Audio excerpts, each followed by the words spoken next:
মানুষ জীবনে যতগুলি জটিল ধারণা আছে তার মধ্যে একটি হচ্ছে অধিকার। এই অধিকার মানুষকে অনেক সময় হিংসাত্মক হতে শিখিয়েছে, আবার নতুন সম্পর্ক তৈরি করতেও শিখিয়েছে, আবার কোনো সময় এই অধিকার তার প্রিয়জনকেও কেড়ে নিয়েছে। আজকের এই ভিডিওতে আমরা আলোচনা করছি রাইটস বা অধিকার সম্পর্কে। আজকের এই ভিডিও যে মূল টপিকগুলি বা কি কনসেপ্টগুলো সেগুলো হচ্ছে অধিকার কি, অধিকারের প্রকৃতি, জেনারেশন অফ রাইট বা প্রজন্মের কি অধিকারগুলি উৎপত্তি হয়েছে কোথা থেকে, টাইপ অফ রাইটস এই সম্পর্কে একটা বিস্তারিত আলোচনা। তো শুরু করা যাক। অধিকার কি। প্রথম ইন্ট্রোডাকশনে যে কথাগুলো বলেছিলাম ওগুলো মানুষ ও সমাজের জন্য অধিকার গুরুত্বপূর্ণ কেন, কী জন্য এবং কিভাবে অধিকারের উৎপত্তি হয় সেগুলো একটা আলাদা বিষয়। আজকের ভিডিওর মূল বিষয় হচ্ছে রাষ্ট্রবিজ্ঞানের দৃষ্টিকোণ থেকে অধিকারকে আমরা কিভাবে আলোচনা করি। রাষ্ট্রবিজ্ঞান যেহেতু একটা রাষ্ট্রকেন্দ্রিক বিষয়, তাই অধিকারকেও আমরা আজকে একটা রাষ্ট্রকেন্দ্রিক বা রাজনৈতিক কেন্দ্রিক করার চেষ্টা করেছি। অধিকার বলতে এমন কিছু নীতি বা সুযোগকে বোঝায় যা প্রত্যেক ব্যক্তির মৌলিক স্বাধীনতা, সুরক্ষা ও মর্যাদা নিশ্চিত করে। এটি এমন একটি সামাজিক ও নৈতিক দাবি যা মানুষকে স্বাধীনভাবে জীবনযাপন, মত প্রকাশ ও ন্যায়সঙ্গত সুযোগ পাওয়ার অধিকার প্রদান করে। অধিকারই কিন্তু অনেকগুলো কনসেপ্টের মূলে আছে। ডেমোক্রেসির মূলে অধিকার আছে, ন্যায়ের মূলে অধিকার আছে। এছাড়াও আমরা যদি সিটিজেন নাগরিকতার ক্ষেত্রেও দেখি, সব ক্ষেত্রে কিন্তু অধিকার কাজ করে। অধিকার হচ্ছে কি একটা মানুষের জীবন মতাদর্শ এবং তার যে চিন্তাভাবনা তার একটা ফল প্রকাশ অধিকার বলা যায়। ল্যাস্কি অধিকার সম্পর্কে কি বলেছেন? অধিকার হলো সমাজ জীবনের সেই শর্ত যেগুলি ছাড়া মানুষ তার নিজেকে পরিপূর্ণভাবে বিকশিত করতে পারে না। যেমন জীবিত থাকার অধিকার, খাওয়ার অধিকার, স্বাস্থ্যের অধিকার, এগুলো কি একটা মানুষকে তার বিকশিত হওয়ার সুযোগ প্রদান করে। তাই ল্যাস্কি অধিকারকে মানব জীবনের একটা গুরুত্বপূর্ণ বিকাশের পর্যায় হিসেবে দেখিয়েছেন। এছাড়াও জন লুইস অধিকার মূলত মানুষের চাহিদা ও সম্ভাবনার ভিত্তিতে নির্ধারিত হয়। এই অধিকারগুলো সমাজের সদস্যদের এমন শর্ত নিশ্চিত করে যে তা তাদের লক্ষ্য পূরণে সাহায্য করে। অধিকারের প্রকৃতি যদি আমরা দেখি তাহলে দেখতে পাবো অধিকার কিন্তু একটা সহজাত অধিকার। অধিকার কি একটা সহজাত, অর্থাৎ এই ধারণা মানুষের জন্মসূত্রেই আসতে পারে।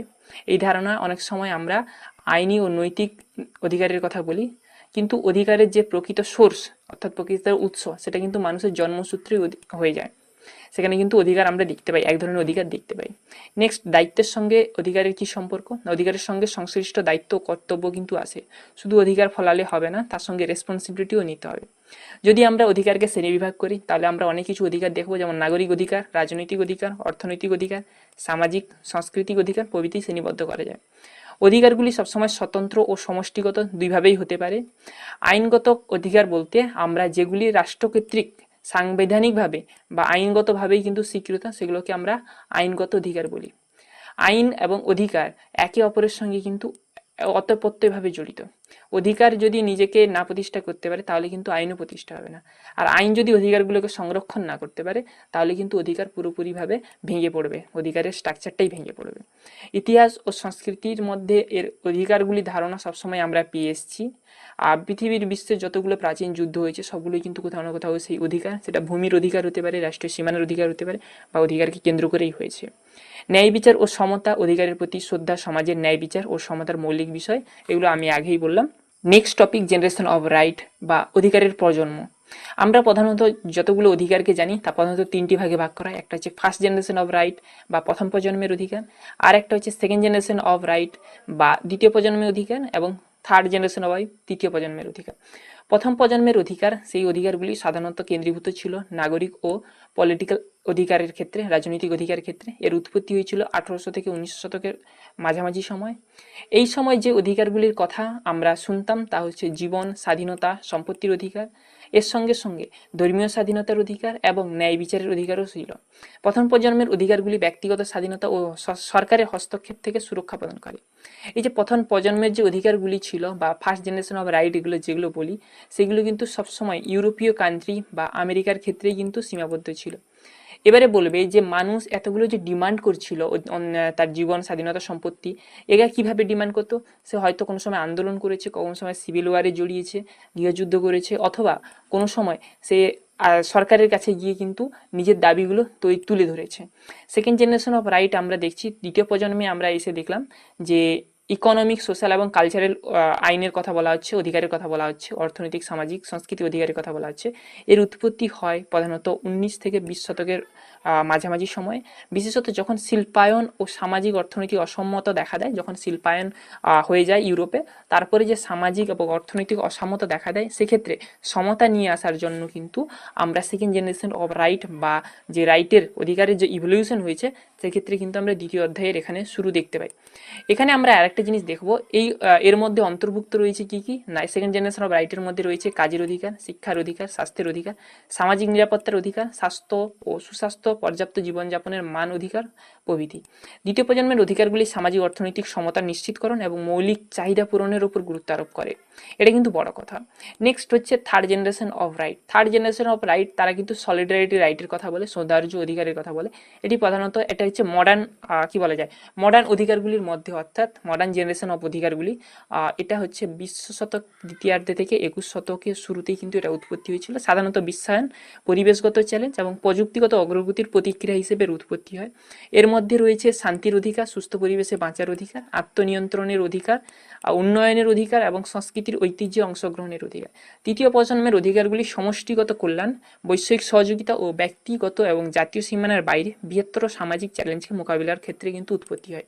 এছাড়াও আমরা বর্তমান দিনে আরও একটি অধিকারের সম্পর্কে জানি, অধিকারের জেনারেশন হিসেবে জানি, যেটাকে আমরা জেন জেড বা জেনজি জেনারেশন বলি, যারা সাধারণত 2000 থেকে 2000 পরবর্তীকালে জন্মগ্রহণ করেছে, তাদেরকে আমরা জেনজি বলে থাকি।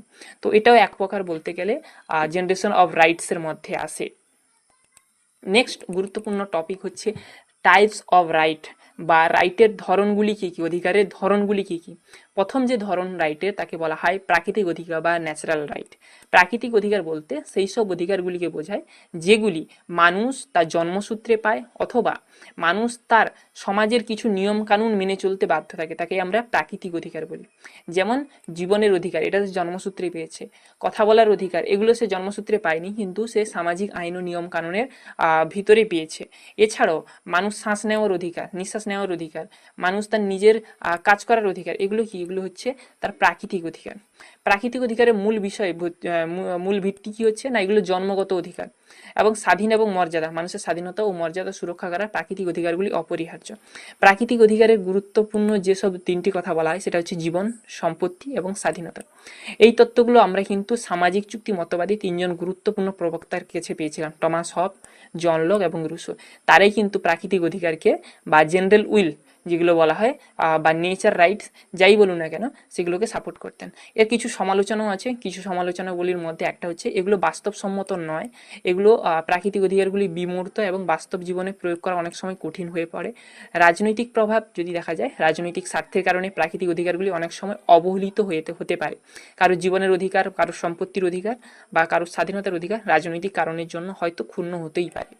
নেক্সট গুরুত্বপূর্ণ রাইট হচ্ছে থিওরি অফ লিগ্যাল রাইট বা আইনি অধিকার তত্ত্ব। আইনি অধিকার তত্ত্ব কি বলে? আইনি অধিকার তত্ত্ব সেই সব অধিকারগুলিকে স্বীকৃতি দেয় যেগুলি রাষ্ট্র কর্তৃক প্রযোজ্য হয় জনগণের জন্য। রাষ্ট্র কর্তৃক প্রযোজ্য হয় কিসের মাধ্যমে? সেটা সংবিধান হতে পারে, সেটা পার্লামেন্ট আইন প্রণয়নের মাধ্যমে হতে পারে, বা সেটা কোনো ধর্মীয় আইন হতে পারে, যেগুলোকে পরবর্তীকালে আইনি স্বীকৃতি দেওয়া হয়েছে। আসল কথা সেগুলো রাষ্ট্র কর্তৃক স্বীকৃত, ঠিক আছে? এটাকেই বলা হয় আইনি অধিকার। আইনি অধিকারের মূল বৈশিষ্ট্যগুলি হলো আইনি অধিকার সরকার এবং আইনি ব্যবস্থার মধ্যে স্বীকৃত, আমি আগেই বললাম। আইনি অধিকারগুলি আদালতের মাধ্যমে বাস্তবায়ন করা যায় এবং নির্দিষ্ট আইন অনুসারে রক্ষিত হয়। আইনি অধিকারগুলি সাধারণ সংশ্লিষ্ট দায়িত্বের সাথে যুক্ত থাকে। প্রকারভেদ, আইনি অধিকারগুলিকে সাধারণত আমরা নাগরিক অধিকারের মধ্যে ফেলতে পারি, রাজনৈতিক অধিকার কিছু থাকে, অর্থনৈতিক অধিকার এবং সামাজিক অধিকার। আসল কথা এই অধিকারের আসল কথাই হচ্ছে এগুলো রাষ্ট্র কর্তৃক স্বীকৃত থাকবে, আদারওয়াইজ এগুলো আইনি অধিকার হয় না। এর কিছু সমালোচনা আছে, কিছু সমালোচক যুক্তি দেন যে আইনি অধিকার সবসময় নৈতিক অধিকারগুলি প্রতিফলিত করতে পারে না। আইনত অধিকারগুলি কখনো কখনো বাস্তব জীবনে সামাজিক অর্থনৈতিক বাস্তবতাকে প্রতিফলিত করতে ব্যর্থ হয়। নেক্সট টাইপ অফ রাইটস হচ্ছে থিওরি অফ মোরাল রাইটস বা নৈতিক অধিকার। এই নৈতিক অধিকার কি বলে না, মানুষের আইনি দৃষ্টিভঙ্গি, আইনি অধিকারের বাইরে বা মানুষের প্রাকৃতিক অধিকারের বাইরেও কিছু অধিকার আছে, যেগুলো মানুষকে কি করে না, মানুষের মূল্যবোধ, মানুষের মর্যাদা, স্বাধীনতা, নৈতিকতা প্রভৃতিকে বাঁচিয়ে রাখতে সাহায্য করে। এগুলোকে আমরা এক কথায় কি বলি না, নৈতিক অধিকার বলি। নৈতিক অধিকারের গুরুত্ব কি না, নৈতিক অধিকারগুলি মানুষের সম্পর্ক ও সামাজিক বিচার নিশ্চিত করতে সাহায্য করে। এটি মানুষের আত্মসম্মান ও মর্যাদা সুরক্ষিত গুরুত্বপূর্ণ ভূমিকা পালন করে। Next, history three of rights বা ঐতিহাসিক অধিকার তত্ত্ব। এই তত্ত্বে কি বলা হয় না, প্রাচীনকাল থেকে আমাদের যে ঐতিহাসিক অধিকারগুলি ইভলভ হয়েছে সে সম্পর্কে একটা বিস্তারিত আলোচনা করা হয়। যেমন আমরা যদি প্রাচীনকালে দেখি, প্রাচীনকালে গ্রিক রোম দর্শনে কিন্তু আমরা কি বলবো অধিকারের প্রাচীন শিকড় দেখতে পাবো। এখানে প্লেটো অ্যারিস্টটল ন্যায় ও প্রাকৃতিক আইনের উপর বিশেষভাবে গুরুত্ব আলোচনা করেছেন। এছাড়া আমরা যদি মধ্যযুগে অধিকারের তত্ত্ব দেখি তাহলে দেখব ধর্ম ও তাত্ত্বিক দৃষ্টিকোণের প্রভাব দেখতে পাই। এখানে অধিকার ও ন্যায়ের ধারণা ধার্মিক চিন্তাভাবনা থেকেই কিন্তু আসে। নেক্সট দেখতে পাওয়া যায় যে পুনর্নবীকরণ যুগ এবং আলোকায়ন যুগ, যেটাকে আমরা নবজাগরণের যুগ বলি, সেখানে ধর্মনিরপেক্ষতা ও যুক্তিবাদী দৃষ্টিকোণ দিয়ে অগ্রসর হয়েছিল। জন লক, রুসোর বানান ভুল মতে চিন্তাবিদেরা আধিকারিক তত্ত্বের নতুন দৃষ্টিভঙ্গি প্রদান করেছেন। মৌলিক অধিকার এবং সামাজিক চুক্তি 1700 এবং 1800 শতকে আধুনিক অধিকার তত্ত্বের উন্মেষ ঘটায় এবং এই অধিকারগুলি সামাজিক চুক্তির উপর বিশেষভাবে গুরুত্ব আরোপ করে। এবং 1920 শতকে আমরা কি বলি অধিকার তত্ত্বের সম্প্রসারণ দেখা যায়। এখানে আমরা অর্থনৈতিক, সামাজিক, সাংস্কৃতিক মাত্রায় অন্তর্ভুক্ত করি। কার্ল মার্কস, ল্যাস্কির মতো চিন্তাবিদদের এখানে কিন্তু ইভলভ হয়। সমকালীন অধিকার যদি আমরা দেখি, বর্তমান সময়ে অধিকার তত্ত্বের বিবর্তন পরিবেশগত অধিকার এবং প্রযুক্তিগত উন্নয়নের মাধ্যমে বৈশ্বিক চ্যালেঞ্জগুলি মোকাবিলার উপর গুরুত্ব আরোপ করে। এটা এমন কিছু নয়, এটা অনেক সময় কোশ্চেনও দেয় না কোথাও থেকে। আর নেক্সট গুরুত্বপূর্ণ টাইপ অফ থিওরিস হচ্ছে মানবাধিকার বা হিউম্যানিজম। আমরা অনেকগুলো অধিকার পড়লাম, অনেকগুলো অধিকার সম্পর্কে জানলাম। ওইগুলো হয় কেউটা জন্মগত, কোনোটা আইনগত, এবং এই অধিকারগুলি টোটালি ডিপেন্ড করে কিন্তু রাষ্ট্রকেন্দ্রিক। রাষ্ট্র যদি চায় তাহলে কোনো নাগরিকের তার আইনগত অধিকার বা প্রাকৃতিক অধিকারও ছিনিয়ে নিতে পারে। কিন্তু মানুষের মধ্যে আরও এক ধরনের অধিকার পাওয়া যায় যাকে আমরা বলি মানবাধিকার। এই মানবাধিকার সব থেকে গুরুত্বপূর্ণ পয়েন্ট কি জানো তো, এই মানবাধিকার এতদিন ছিল না। মানবাধিকার কোনো স্বীকৃত দলিল ছিল না।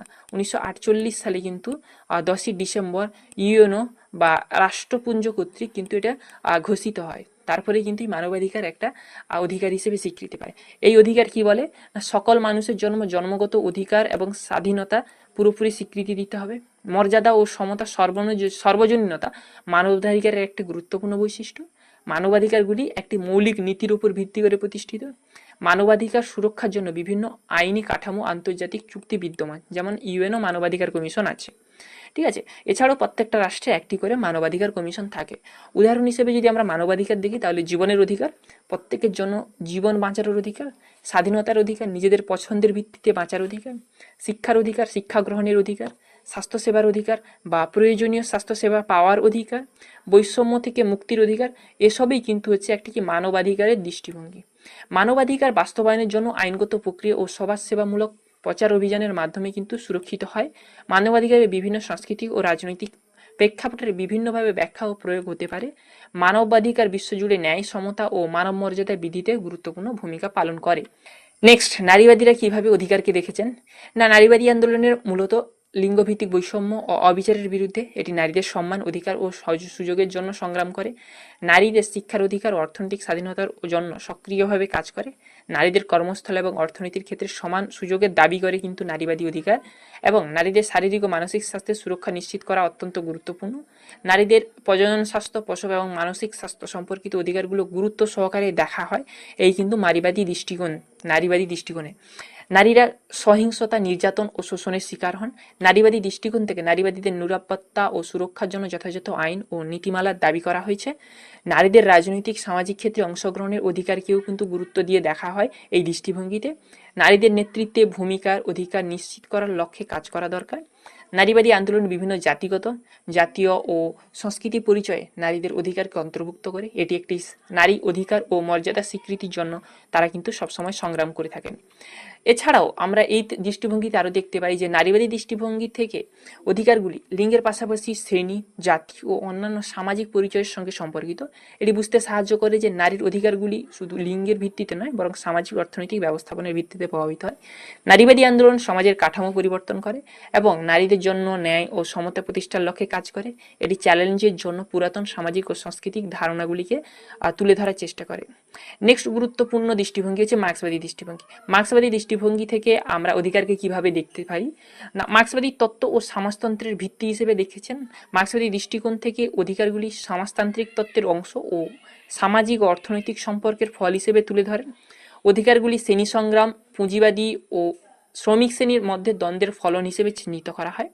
অধিকারগুলি শাসক শ্রেণীর শক্তি বজায় রাখা এবং বিরোধীর মত দমন করার জন্য ব্যবহারের ষড়যন্ত্র হিসেবে তারা দেখেছেন। এছাড়াও ব্যক্তিগত অধিকারগুলি লিবারেল ধারণাকে, উদারনীতির ধারণাকে পুঁজিবাদী শোষণের জন্য আদর্শিক ভিত্তি হিসেবে সমালোচনা করেন। ব্যক্তি স্বাধীনতার পরিবর্তে সমষ্টিগত অধিকার এবং সামাজিক সমতা প্রতিষ্ঠার লক্ষ্যে তারা কিন্তু কাজ করার কথা বলেন। অধিকারগুলি উৎপাদনের পদ্ধতি এবং শ্রেণী সম্পর্কে পরিবর্তনের সঙ্গে সঙ্গে বিকশিত হয়েছে বলে তারা মনে করেন। মার্ক্সবাদী দৃষ্টিভঙ্গিতে যেসব অধিকারগুলিকে গুরুত্বপূর্ণ বলে মনে করা হয় সেটা হচ্ছে কর্মসংস্থান, শিক্ষা, স্বাস্থ্য, আবাসের অধিকার, শ্রেণী বৈষম্য নির্মূলের লক্ষ্য। আচ্ছা, এখানে একটা কোশ্চেন জিজ্ঞেস করছি, আমাদের শিক্ষার অধিকার এটা কোন ধরনের অধিকার? অর্থাৎ শিক্ষার অধিকার, শিক্ষা জানো তো, বই পড়া, মানে বই পড়াটা কি ধরনের অধিকার সেটা যদি একটু বলতে তাহলে ভালো হতো। এই স্লাইডের লাস্ট এবং গুরুত্বপূর্ণ তাত্ত্বিক ধারণা Laski theory of rights. Laski তার থিওরি অফ রাইটস বা অধিকার তত্ত্বে কিভাবে অধিকারকে আলোচনা করেছেন। ল্যাস্কি অধিকারকে সামাজিক ও রাজনৈতিক বাস্তবতার সঙ্গে যুক্ত করেন। তিনি মনে করেন অধিকার শুধুমাত্র আইনগত নয়, বরং এটি নৈতিক এবং সামাজিক দায়িত্বের সঙ্গে সম্পর্কিত।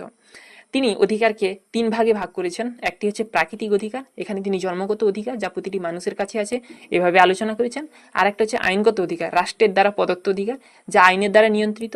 আরেকটা হচ্ছে সামাজিক অধিকার যা সমাজের সাথে সম্পর্কিত ও সমাজের কল্যাণের জন্য অপরিহার্য বলে তিনি মনে করতেন। এছাড়াও তার অধিকারগুলির মধ্যে অধিকার ও কর্তব্যগুলিকে তিনি কিন্তু তুলে ধরেছেন। ল্যাস্কি বলেন অধিকার ও কর্তব্য পরস্পরের সঙ্গে সম্পর্কিত। একজন ব্যক্তি অধিকার অন্যের কর্তব্যের ওপর নির্ভরশীল। অর্থাৎ একজন ব্যক্তি যদি ধরে নাও এটা একটা রাস্তা, একজন ব্যক্তি যদি তার কর্তব্য ঠিকঠাক করে তাহলে কিন্তু আরেকজন ব্যক্তি তার অধিকার অর্থাৎ তার রাস্তা চলাচলের অধিকার কিন্তু ভোগ করবে। যদি একজন ব্যক্তি এই রাস্তাতে আঁকাবাঁকাভাবে যায় তাহলে তার কর্তব্য সে ঠিকঠাকভাবে করছে না, তাহলে অপরদিকে যে ব্যক্তি আছে সে কিন্তু তার অধিকার ভোগ করতে পারছে না। তাই অধিকার এবং কর্তব্যকে ল্যাস্কি সবসময় পরস্পর সম্পর্কিত বলে বলেছেন। আচ্ছা, অধিকারের রাষ্ট্রের ভূমিকা কি হবে? ল্যাস্কি মনে করেন রাষ্ট্রের কর্তব্য হলো ব্যক্তি অধিকার রক্ষা এবং সমান সুযোগ সুনিশ্চিত করা।